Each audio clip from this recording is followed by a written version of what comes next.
Hey everybody, welcome back to another episode of Let's Have a Pint. Today we have Pumpkinhead Ale from Shipyard Brewing Company. It is a pumpkin/yam beer. 4.5% alcohol by volume. No IBUs are listed. 3.6 is the average rating on Untappd. The description reads, a crisp and refreshing wheat ale with delightful aromatics and subtle spiced flavor. They are out of Rochford, New York. I am pretty sure. Yep. Rochester. Okay. It's Rochester, though. I said Rochford. I don't know why, but I was guessing. This is a very light one. I mean, it said wheat, so it's gonna be. So this will be interesting. I haven't had one that was a wheat beer yet.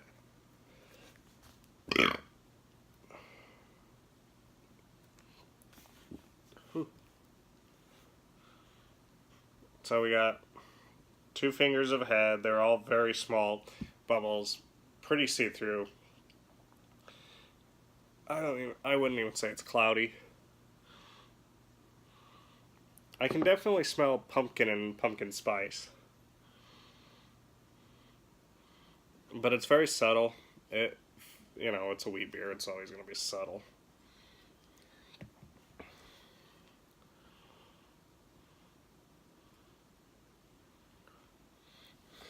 I mean, it says subtle on there, but that's all I get. There's not much more to this one.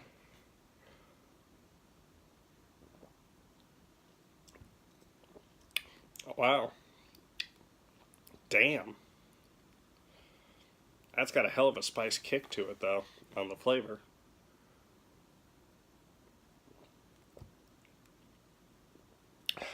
That does not coat the glass.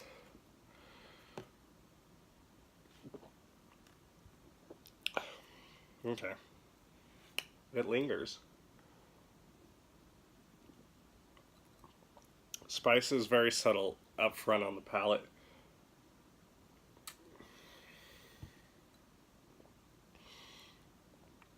It just ramps up the further along the palate it goes. Subtle on the front, starts to kick up in the middle where you really notice it, and on the end it's a hell of a lot of flavor, actually. So much so that it lingers.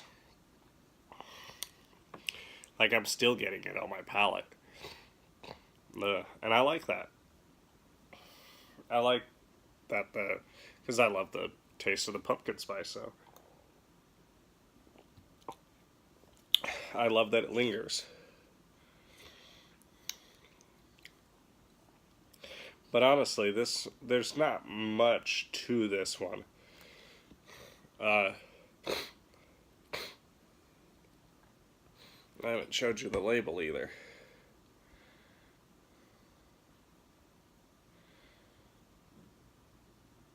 I mean, it's cool, but I like the label.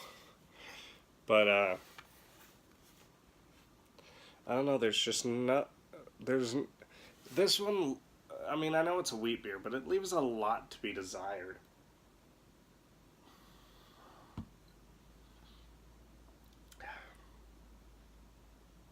Because I get that burst of pumpkin spice flavor. I don't even get pumpkin in the flavor, just the pumpkin spice. Uh,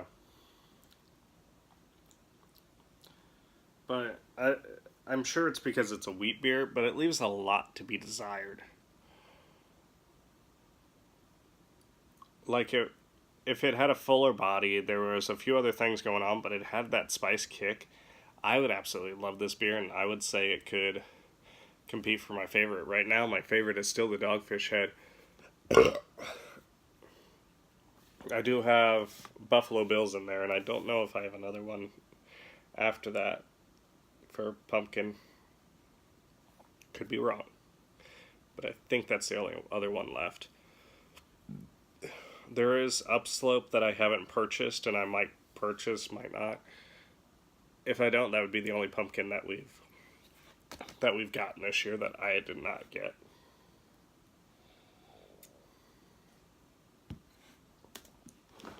But I don't know. I love that spice, sharp spice flavor, and the fact that it lingers. But like I've said 3 times now, it leaves a lot to be desired. If it had that cinnamon, that nutmeg, it was a darker brew with a medium body. It doesn't have to be a big body beer, but with a medium body, and it had those other flavors to it. I would say this easily would get a 4.75 because it would get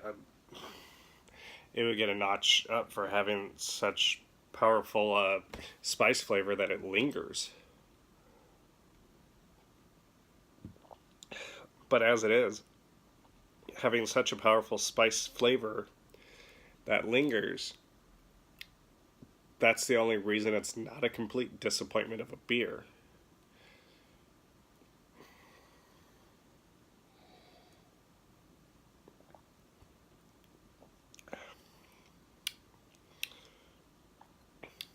And I mean, I'm enjoying that spice a lot. I am. But it is the only thing. And it's just, I think the biggest thing that's killing this is that it's such a light-bodied beer. Even if it just had more of a medium body, I would say I'd really like this beer.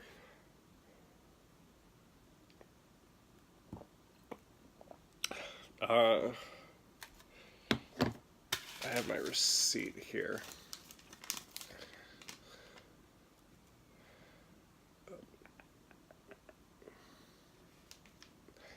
Told you the Kincaid or Snosberry was $7.99. So this one was $12. And I'm going to tell you, it is not worth that price tag. This should be an $8.99 beer. It tastes and behaves and all that such stuff like a beer that's $8.99.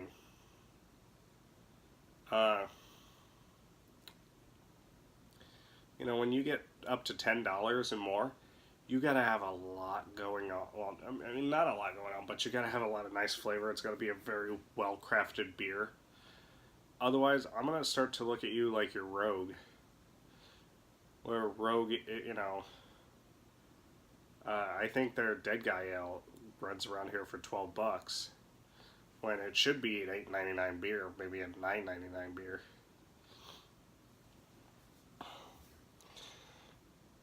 Whatever it is, it's way too much money, and that's how I'm sitting with this.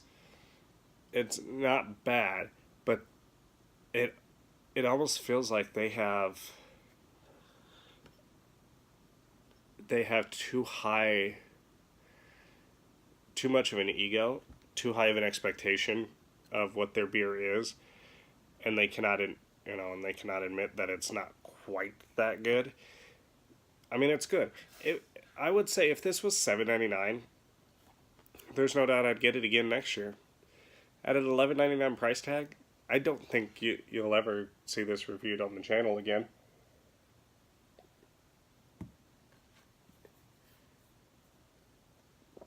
And I don't think I'd buy it again.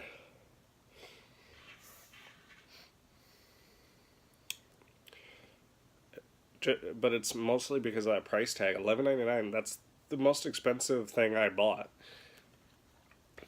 You know, the next most expensive was $10.99, and that was Avery the Kaiser. And that's an imperial beer. It's going to be a bigger body. It's, you know, and all that stuff. I haven't had Kaiser since before they had pulled out of Nebraska and then came back in. And I don't 100% remember what it tasted like. But it had a lot of flavor from what I remember. It had a bigger body. I feel like Shipyard just suffers from what Rogue suffers from, thinking they're better than what they are. And it's not necessarily like I don't think Shipyard or even Rogue could make better beers than what they do. I think they could, but the problem is, you have a beer that should be an $8.99 beer. Rogue's gonna make it $11.99, and it feels like that's what Shipyard's doing. I'd pick this up again next year if it was $7.99, maybe even at $8.99. But I'm not impressed enough with it for the price tag that it comes with.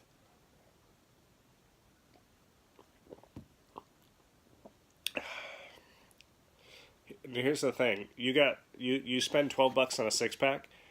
You're gonna expect it to not be something you could sit there and drink the whole thing.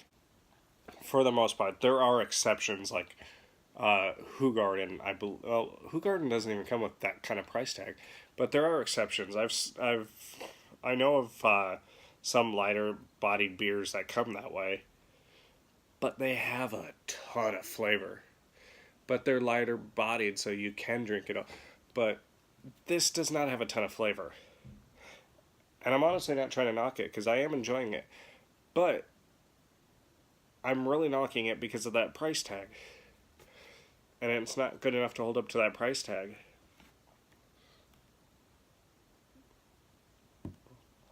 So no, I won't be getting this again. And that really saddens me, because I do enjoy that spice flavor, but I could not justify $12 for it again.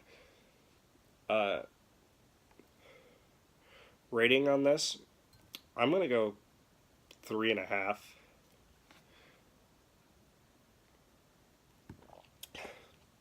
Because that spice is the only thing it's offering. The only thing. And it's not incredible. It's not. I really like it, but it's not incredible. But anyways, that's it for this episode of Let's Have a Pint. Until next time, Prost.